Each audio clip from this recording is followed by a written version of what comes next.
Hey players, welcome back to KT Gaming, the best channel for everything gaming and tech.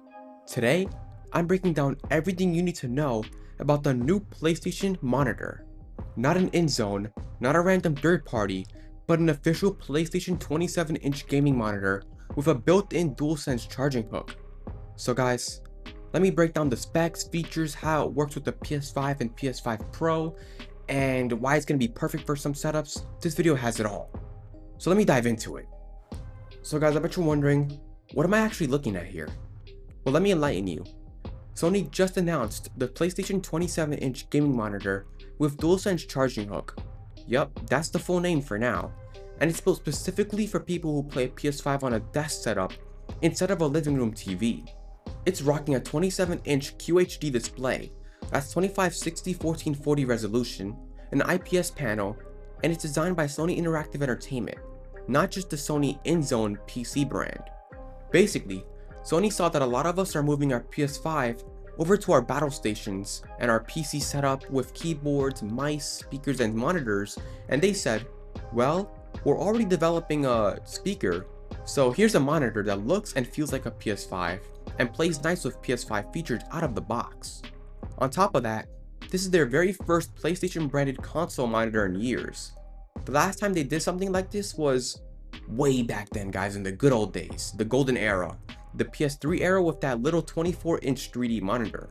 So guys, so far, based off of what I've said, what do you guys think? Do you think this is gonna be a fire monitor, or do you think that, I don't know, I'm good with my OLED display with ultra high resolution and things like that, because this is looking like a really solid monitor. I'm not even gonna lie to you guys. Just wait until I get into the design, which is what I will be diving into next. But so far, it's really solid, guys.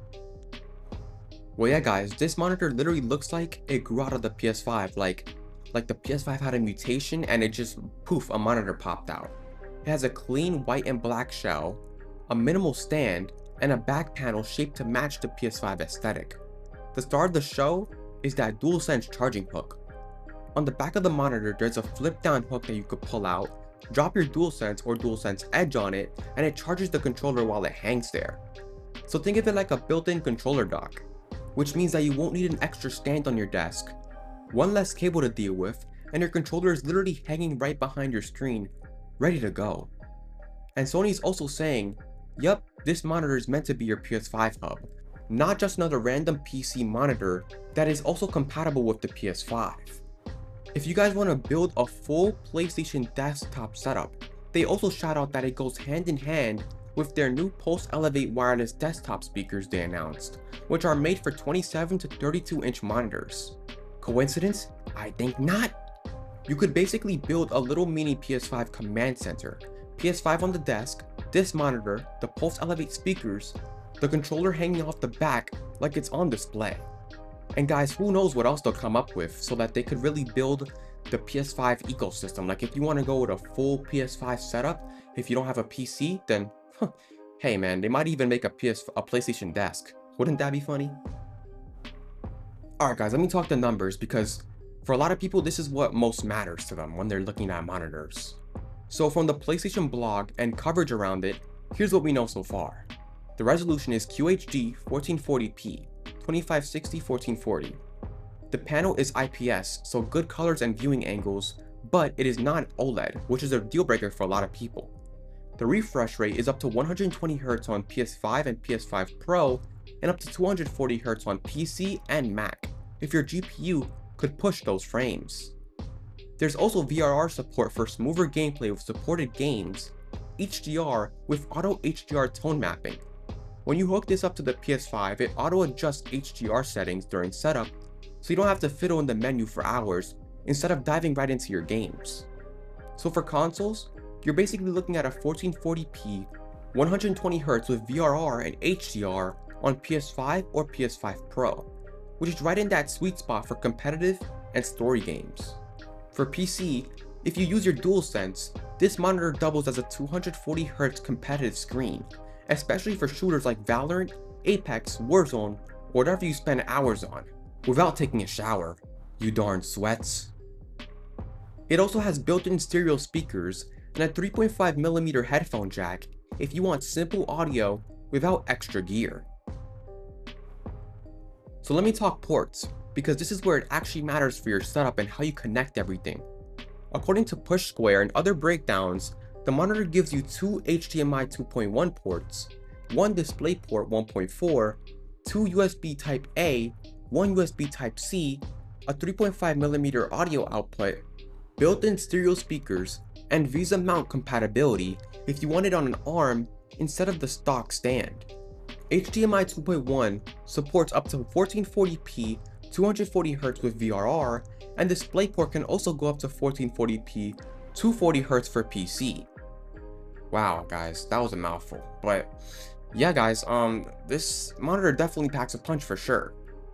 So your setup could look like HDMI 1, PS5 or PS5 Pro. The HDMI 2 could be another console or streaming device like a capture card if you're into streaming or your YouTube or Twitch or whatever.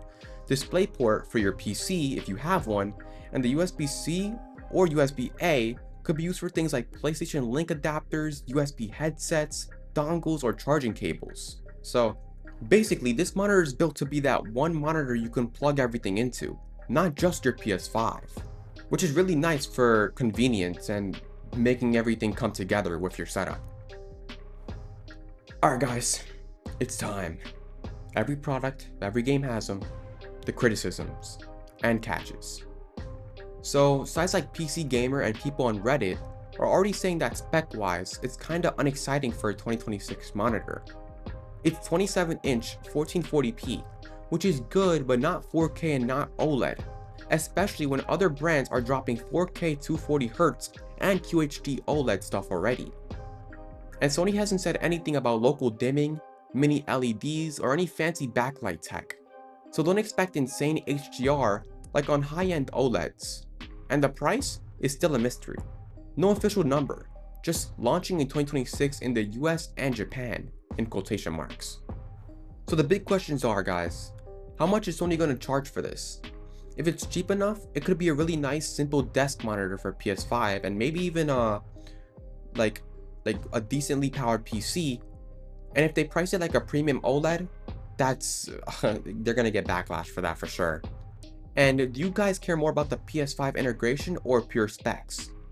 If you guys are someone who want the absolute best HDR and black levels, you might look at an OLED monitor from other brands instead.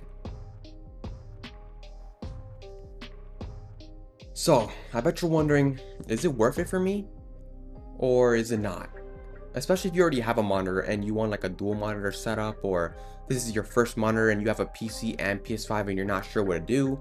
So, let me break it down for you guys.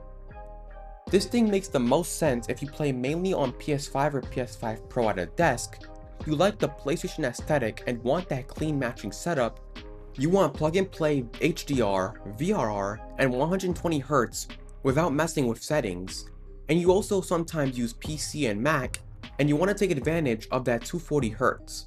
It's basically a quality of life monitor for the PS5 ecosystem. Your controller charges on the back, your PS5 features work perfectly, your ports are ready for both console and PC, and it pairs perfectly with Sony's new Pulse Elevate desktop speakers if you want to stay all in on the PlayStation ecosystem. But if you're someone who sits far away like a couch gamer, or you're obsessed with 4K OLED, crazy HDR, you have a monster PC, and you want to push like 200 FPS, which is kind of crazy if you think about it from a PS5 player perspective. But yeah, I mean, I play both PS5 and PC, so hey, the best of both worlds, right? But yeah guys, so if you're really high or like really big on like the specs and you have a powerful PC, it wouldn't make sense to get this monitor because you won't get the PC's max potential, and like you won't experience the most amount of frames you can get. It's like the PC would be nerfing itself to accommodate for your monitor, you know what I mean? Because if you have a good PC, you're gonna want a crazy good monitor as well. The ultimate combo, you know, you guys know what I mean? But yeah, it really depends what type of gamer you are. Alright guys, that's the end. Yeah, I know, so sad. Man, the worst part of recording videos is the outro, I swear, because it's like, darn it, it's ending. But yeah, guys, let me know what you guys think about this monitor down below. What do you want to see in it? Do you like it? Do you dislike it based off of what you've seen so far and heard from me?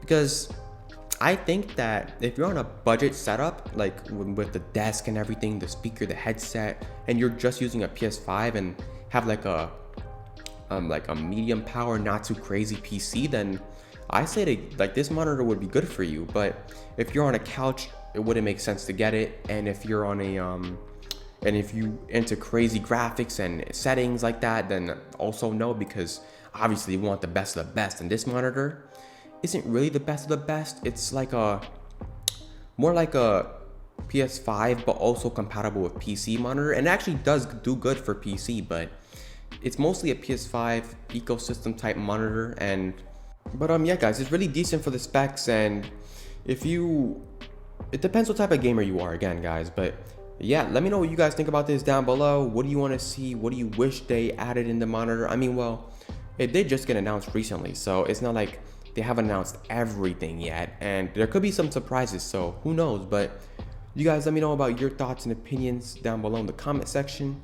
If you guys enjoyed this video, make sure to leave a like, comment, ring the bell, and smash that subscribe button for all things PlayStation and their new equipment, games, and everything like that, gaming and tech. And players, I will be seeing you all definitely in the next video. Peace out, and stay locked in.